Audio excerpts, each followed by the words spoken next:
Кажи до вечера в Китен, какво ще стане? Вечера в Китен хората ще крещят скандал. Скандал! Как беше мелодията? Скандал! Кефелите в Лозенец. Да, Лозенец ми е любимото място.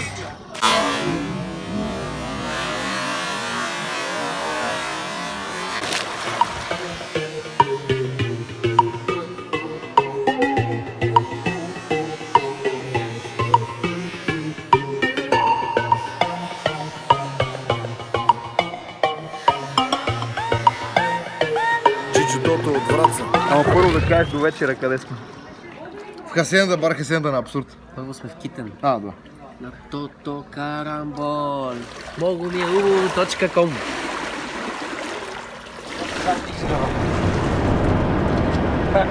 Банчета, защото така сте смазани хер стъпара. Пресконференция, това компири, вайми и какво? Минуто на живо, Бойко. Днеска сме в Китен. Едно китно место. Да гласувате за нас. Гласувайте скандално, гласувайте с хаштаг бюлетина Део, подчерта Лео, малка наклона на Девора, едно ъп нагоре играта и едно голямо кръче Дичо. Обичам.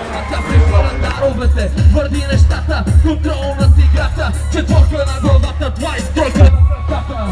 И всяка друга след нея не ми се вписва, що ли? Едва ли не мисля всички! Как сте, Китен?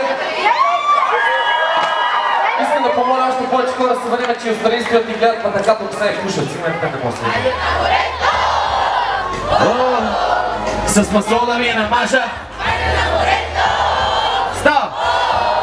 Още може! И пак, айде на море! Слънцето горещо е! Дай го на Иван или на някой. Дай го на някой.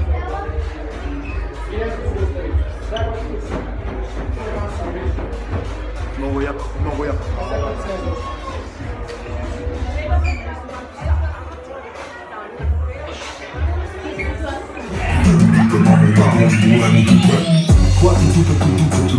Класи, по-ме гледаш се едно те гонят папараци. Млади и дъртаци, богати и бедняци. Произведе цела дискотека бъджанаци.